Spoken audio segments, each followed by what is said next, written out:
When you're on the tollway, peace of mind is just a call away. With the Illinois Tollway Star 999 service, help is always at your fingertips.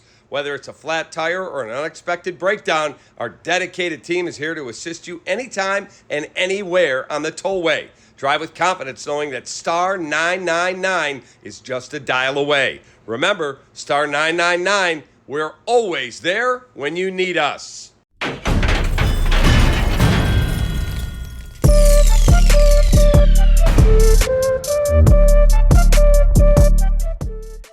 Hey everybody, welcome back to Intercepted, presented by Illinois Tollway. This week, I have the pleasure of bringing on a guest, my friend, my teammate, the hitman, TJ Edwards. TJ Edwards. KB, what's up, bro? Appreciate you coming on the show. To start this episode, vibe check, right? Lost just yesterday. It hasn't been 24 hours yet, so we truly haven't had enough time to flush. The emotions are still, kind of up and down.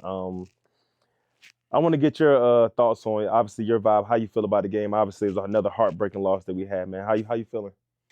Yeah, I mean, it's tough. You said it. Hasn't been 24 yet. I'm still, kind of in that window. But, any loss is tough. But I feel like, kind of just the ones that we've had this year are, like, they stand out a little bit. But, as professionals, you just got to get back to work and find a way to get something done. But, we'll figure it out. Man, it's crazy because, like you said, think about obviously this game, and then obviously people can go back to the Washington game, like losing 2 games on the last second or just the last play. That's one thing when you really, obviously you played the ball for a while, I played the ball for a while, like you realize that like within a season, 10 to 12 plays can literally be the difference between 4-6, 6-4, 7-3. You know what I'm saying? So it's always tough, and it's always just like, they always say it's the game of inches, right? You know what I mean? So just those few plays within hundreds and hundreds of plays can swing an entire season. So it's been disappointing. Obviously, we're all disappointed in the results yesterday. Obviously, it was a division opponent. We battled. You know what I mean? I think.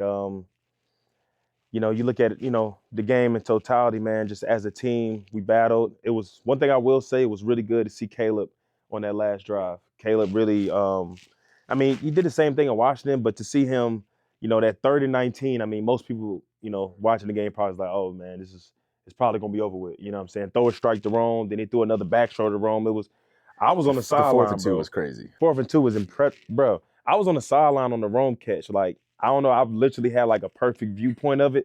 It was like a movie. So I seen it, and I seen it. There's like the throw was coming right to me, and then like Rome perfectly came over the back shoulder. It was beautiful, bro. So yeah, man. But like you said, at the end of the day, you just get back to work. No, you know what I mean? Like there's a lot of positives to take from it. I feel like that's why to me it's like the greatest game on earth, because it's literally everybody. I feel like we're getting closer. But, as it goes, like, this is when you want to play your best ball. So, we got to show up. Yeah, it's the game of life, bro. And, whenever you're going through these type of moments, these adverse moments, for me personally, I always try to just go back and find a lesson. You know what I mean? The lesson within it. How can I grow? How can I grow as a leader, as a player? And obviously we're all getting tested right now, and just see how we're going to respond. I think most people are expecting us to pack it up and be like, oh, the season's over. As a locker room, we're going to start to splinter. But that's not nowhere near the character of the guys we have on this team in the locker room. We're just going to be solution-based, you know what I'm saying? Try to find answers, try to continue to get better. And, we still have a lot more division games left. We got a big division game against Minnesota this weekend. So we're going to try to get a W, man. Obviously, we've been playing well at home. We just dropped 2 straight, and we can't drop any more at home. No, that's it. Can't drop any more at home. I'm excited, man. It's ready to get back to it. Exactly. So so let's change directions a little bit. Obviously, having you on the podcast. So I had Cole on the podcast a few weeks ago. So it's kind of cool, kind of special that obviously both of you guys are from the city. You're from You grew up in Lake Villa, is that correct? Yep. Lake Villa, which is like, what, 30 minutes from here? Yep, probably a good 30. That's pretty crazy. That's it. So I seen, so in high school, right? Obviously you play high school ball in Lake Villa. Lake Villa Community? Yeah, it's Lakes High School. Yep. Lakes High School. Yep. You played quarterback. Yeah, the quarterback. Nah. Oh, he's D quarterback. Look at D quarterback. So it's funny you say that because like, and I preach this to everybody. Like, more often than not, when you see guys in the NFL on defense, more like you started in offense. Yeah. You know what I'm saying? And obviously you can tell because I play quarterback starting out, but I can tell just from as a fellow high school quarterback. You know what I mean? No, honestly, just like the ability to be able to communicate, to diagnose a lot of different things. So tell me about that your high school experience playing quarterback. What was your stats? You know what I'm saying? Yeah. Nah, it was I didn't know you played quarterback too. So Yeah, I played quarterback. That's bro. interesting. Way back in the day. Way back in the and we wasn't wing T either. I was actually throwing that thing. You know what I'm saying? No, I think that's funny, but nah. I mean, I was a baseball player growing up. Okay. So I had a decent arm. Yeah. You know what I'm saying? I could move a little bit. What'd you play in baseball? I was shortstop, center field. Shortstop. Yeah. Okay. Athlete. I had to stop playing once I got older. I couldn't hit a curveball, man. No, get real. I couldn't. Bro, I started playing baseball. Like, I think I started too late. And so, like, I played, like, 1 year of, like, Little League. And then, like, the next year, I think I was in 8th grade. And, like, bro, at first, the first league I played, it was, like, straight fastball. You know, fastballs. Yeah. Next year, I think I went up in age group, different group of kids. These kids throwing curveballs, knuckleballs. I quit after that. No, that's what I'm saying. It gets a whole different. Once it gets up there, it's a bad day. I was like, I'm done, bro. Once you lay down a bunt for us, couldn't even bunt. I didn't know nothing. I was trash. Nah, it's wild. So I mean, that's kind of how I started, like just like throwing. And then I had an awesome high school coach. He kind of was like a mentor for me when I was at that age, and he was like, let's try you at quarterback. Like, let's just see. And I would say like my sophomore year is when I really started to like all right, like I could do this a little bit. We were spread, you know what I'm saying? Read options spread. We were throwing it. But no, it was awesome, man. We had a great time doing it. I played like a couple, once I started to get like recruited a little bit, I was like, all right, well, like none of these teams are seeing me as a quarterback, so I better. I'm either not that good or I gotta figure something out. Start transitioning. Yeah, so I played like 3 games of safety my senior year. Got you. And made some plays and stuff like that, and then I was committed to Western Michigan. As an athlete, I had no idea where I was going to play, and then Wisconsin came in like 4 weeks before signing day. And it was an easy flip for me, and played linebacker when I got there. That was it. So when you were, so first you were, like I said, you was all offense, and then just to your senior, that's when you first started. Yep. So you played no defense up to your senior. Nah, I really didn't. So you was committed to Western Michigan. So you said you was committed as an athlete. So they didn't like have any idea of like, we want you to play this or that. Yeah. Like, what was it? It was kind of just like see when we get there. They were like, I think defense somewhere, but they were kind of running a system where like maybe I'd kind of be outside or something like that. And then, once I started talking to the coaches, I was like, all right, I think I'm a defensive guy. Right. There's some schools that had me as like maybe like a slot receiver, and I'm like, I don't know if you know what I'm saying. I don't know if that's me. Hey, bro. to see TJ as slot receiver at college. Toledo was my first offer, man. That's what they were saying. They were like, maybe I was like, You ended up going to you flipped to you flipped to Wisconsin though. Late. Yep. How did that come about? Like, did they just come late with an offer? Like, how did that? Yeah, they kind of came late. They honestly just like they came were out of nowhere, they were on my radar. Okay, they were saying like we're thinking about it. But at that point, I had no like Big Ten offers. Like all my offers were MAC schools. So I had like Toledo, Western Michigan, NIU, and then like they kind of came in late, and I was like, man, I want to go play at the highest level and all 100%. That. So whatever you want to do, I'm good. Easy decision. But yeah, they finally pulled the trigger, and I'm like, deal. So because I'm curious, because my story was very similar. So I had more like Conference USA, Sunbelt schools and things like that. Middle Tennessee was always there, but I had Kentucky offer me during my senior season. Yeah. But they was recruit me for receiver. So I played like a bunch of offensive positions too. I was gonna play receiver. I'd have been the receiver. SEC, I'd have been a dog. I was a dog at receiver, but so what happened was their story was there was a guy. No, so this is what happened. I got offered. Me and my fellow receivers, 2 receivers. We was 2 receivers at the same school. He got offered. I got offered. He committed on Thanksgiving.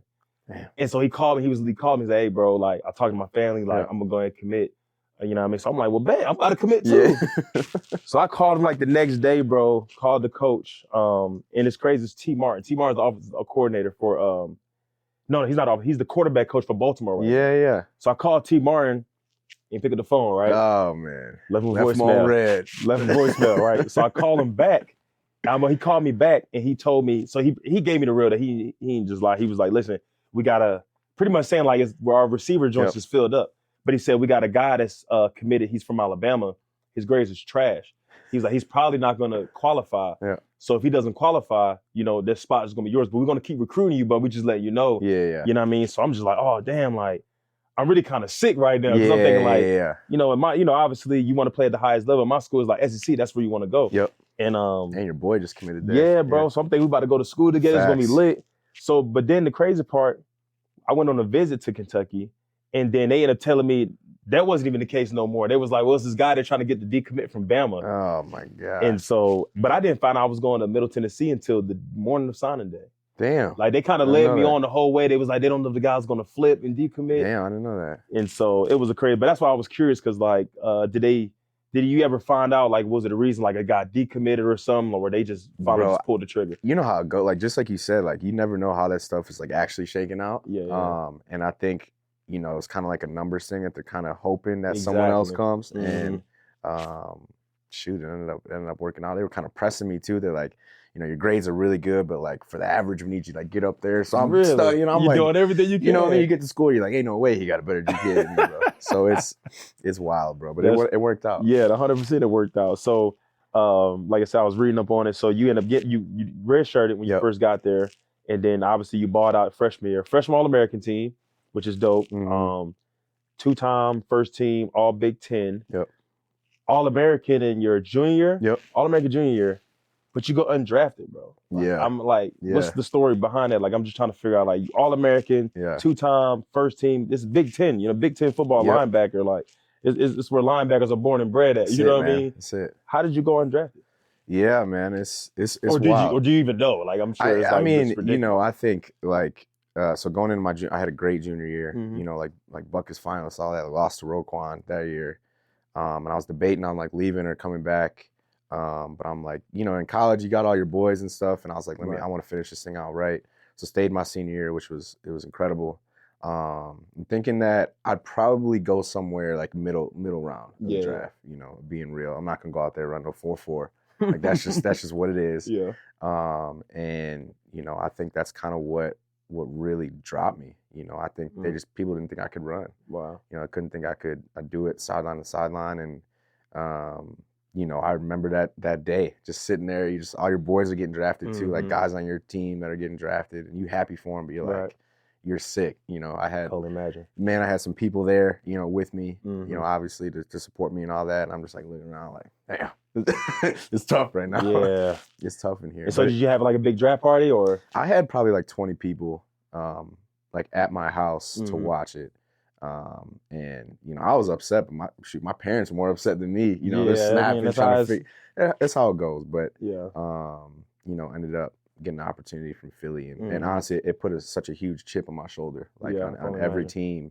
That's just like, you know, you didn't think I was good enough. Exactly. And so I get to show you why. And honestly, I wouldn't change it for the world. No, 100%. I mean, obviously, and that's where I just feel like in today's football, there's not enough football guys that's like making some of these decisions. You know what I mean? Like everything is so based upon like these numbers and analytics of like, like at the end of the day, like you was a freshman All-American, two-time, you know, first team All Big Ten and All-American, and you're going drafted because, we don't think this guy can run a 40. Yeah. Cut on the tape. You know what I'm saying? Like it's cut on the tape and let's see if this guy can play ball. And obviously that was a foolish decision from all 32 teams passing on you, but obviously you got a great opportunity in Philly. Absolutely. Took advantage of that opportunity for sure. Made it all the way to the Super Bowl. Obviously didn't win that. But obviously, I didn't mean to say it like that, but did win that one, which is tough. No, it is. Because I'm about to say, I remember we talked about it in the locker room. Like, you still haven't even watched that game. No, still haven't watched it. No, I haven't watched the tape. I don't think I ever will. Yeah, I mean, at that point, it's like you get all the way to the end. You know what I'm saying? And you lose. It's like we're just going to think about this. You know what I'm saying? Let's just get which to the is next crazy. season, but you know what I mean. So you had a really good career in Philly. Yep. Talk about you going to free agency, like what was that process for you? Because I think everybody in the league, the team that picks you up, the first team that you go to, you want to stay there your whole career. More often than not, you want to stay your whole career. 100%. But you had to move on from Philly after 4 years. What was that like? What was that offseason like for you? Yeah, I mean, it was wild, and for me, first time in free agency, you have no idea like what that even is about, and just kind of as Philly brought me in and like built me up, I kind of wanted to stay there. Yeah. It's the place that brought me in. I felt like I finally found my role, and it ended up, they thought otherwise, and that's how that goes. But I think I learned a lot from it. I just feel like I had so many people supporting me too and trying to help me through, just talking to vets and stuff like that who've been through the process and everything like that. And honestly, when I heard Chicago was an option, I was like, man, that's big time. 100%. From the hometown. And once I knew, the Philly door was kind of closed, it was definitely easy to get here for sure. For sure. So was it like, obviously Chicago is sure it's a dream, you know what I'm saying, to be able to come back home and play. Were there any other teams that you were looking at as potential fits or options, or was it like once you heard Chicago, it was like that's where I'm locked in at? Yeah, I mean, it was, you look at so many different factors, right? You look at kind of, the team feel, like where I'd fit in the scheme, things like that. But for me, like I'm such a guy who came in just with an opportunity, and I wanted an opportunity where, I had some type of respect in a way. Yeah, absolutely. You want to feel that the team feels like they need you. And I felt like that's kind of what it was here. Yeah. And there's some other teams, some other teams that were thinking about it. Pittsburgh was one, some other teams, but this was a team where I had to see what this was about. Exactly. I really did. Yeah. Yeah, I mean, you think about just the history. Playing linebacker in a city like Chicago, and then bonus, like I said, this is a city you're from. I've had the blessing or the opportunity to be able to get drafted in a city that I played college ball at. I moved 30 minutes up the street to go to Nashville, and then even though I got traded to Philly, that was still like a dream come true. Not only just for myself in a way, but for my family. Like for my dad to be able to see Byard on the last name of the Eagles jersey being born from Philly is like it was incredible. Even though I didn't have a long stay there, it was incredible. Talk about just that opportunity or just the blessing to be able to come back home and put Edwards on a Chicago Bears jersey. Probably a team you've been watching since you was growing up. You know Forever. what I'm saying? Talk about that. Yeah, man, it's wild how it all kind of works out, right? Yeah. Like, so what's crazy is whatever. So 2 months before I signed here, my parents moved from here to Florida. Really? Yeah. So they moved out of our childhood home to Florida. And so when I called them, I'm like, hey, like I'm gonna sign in Chicago. They're like, nah. Like they were like, all right, we gotta get the house back. We gotta get back. I'm like, it's all good. Like, it's, you know what I'm saying? It's all good. That's crazy. But we still have a bunch of family here, extended family and things like that. But that was funny how that kind of all worked out. But no, I mean, I grew up here, right? I grew up watching all those guys that have done so much for this city, and it's like, man, I want to go put my my print on that and see what that's about. And it's been a blessing, man. Like I truly love kind of what we're doing here and what we're building. And you only hope that you're here for long enough to see it, right? Absolutely. But it's been truly a blessing, man. And now my wife, what's crazy is my wife grew up in Green Bay. So she's literally from 20 minutes from Lambeau. Wow. So her whole family now, I converted them over. You got to be able to say, this is a divided household I converted them over, man. So they're now all Bears fans. But it's a cool dynamic, man. It's been that's awesome. Crazy. You probably should have bought your childhood home, moved in there. Nah, I can't do that. I can't do that. That'd have been crazy. Yeah. Talk about this though, because I think this is something that is kind of underrated. People don't really think about. But because I remember, like I said, being drafted in Nashville. My family was living in Atlanta, but all the rest of my family is in Philly. Being almost too close to the crib. Yeah. You know what I'm saying? Like being in Nashville, it's a 3-hour drive or whatever. But being drafted to a city like 30 minutes from my college town, all your boys, all your buddies, everybody want to pull up, do this. Like, how has that been? Obviously, you've been here, just shaking here now. How has it been being back home? What's the ticket request been like? You know what I'm saying? Or just like, how do you separate being home from childhood friends and everything, but also separating that from, this is where I'm working at. You know what I'm saying? It's obviously probably easy to do it in Philly because you're way across town, but now you're here. It's like, how do you separate that? Yeah. I mean, and you know too, kind of how that goes. But I've had great support throughout my whole career, right? But I think coming back here was a different dynamic for me. Like you said, like when I was in Philly, it's kind of like my own little bubble. You know what I'm saying? People would come out for, a weekend, and that's about it, and things like that. But it got to the point I had to change my number. You know what I'm saying? I was like, all right, I appreciate it, but I can't get 50 tickets a week. Yeah, 100%. 50 tickets is crazy. Yeah, I mean, it's definitely, it was something I had to, it was great growth for me, honestly, of just kind of separating, you know, the people that I have here, my family, you know, all my boys, all my friends, and kind of what I need to do on the football field. Right. So it took me a minute. I mean, for real, it took me, you know, a couple months to kind of get that into that flow and set those boundaries. Right. But it helped me, you know, learn and grow a lot. And, you know, this year it's been smooth and it's been awesome. Yeah, I can only imagine. Because, like, when I was in just drafted to Tennessee, you know, family want to come into town every week, boys hitting you up on, you know, and then you get like the random like social media stuff, like, you know, the guy you ain't talked to in so long, they trying to get a ticket to come to a game because you think y'all just cool.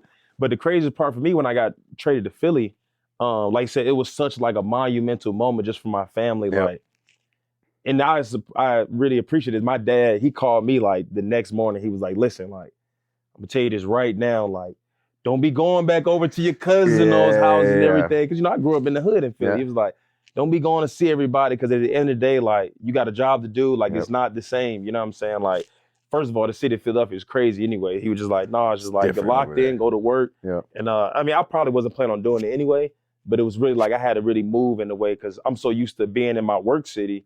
And then off season, you go see family and stuff like that. But just being at the crib, it's so much different. No, it's so different, man. And I feel like you don't really realize it till you get in it. You know what I'm saying? Like you don't know. And then which is like, it's awesome. People want to celebrate with you and enjoy it with you. You know what I'm saying? It's a blessing. But it's like you got like, you know, second grade teachers and stuff hitting you up trying to get some tickets. Like, you know. But can't do it.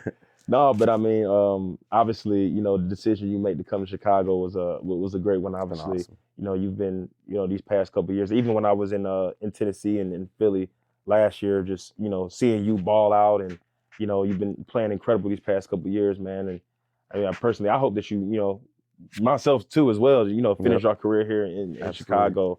Because like you said, I mean, what we're building here is a defense and just the locker room, you know what I'm saying? The guys you have, you want to continue to play with. And, you know, we've been able to even golf together a little bit on some off days and the bye weeks and stuff like that. Surprised me a little bit, man. You surprised me a little bit. I got a little swing. Got a little game. I was impressed. Because I really only started playing golf maybe, 2 or 3 years ago. And I took a few lessons. I actually need to get some more lessons in the off season.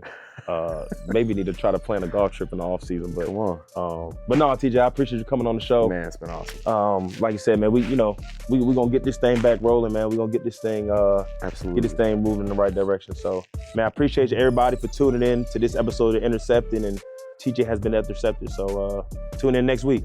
Sir. Thanks for watching Intercepted.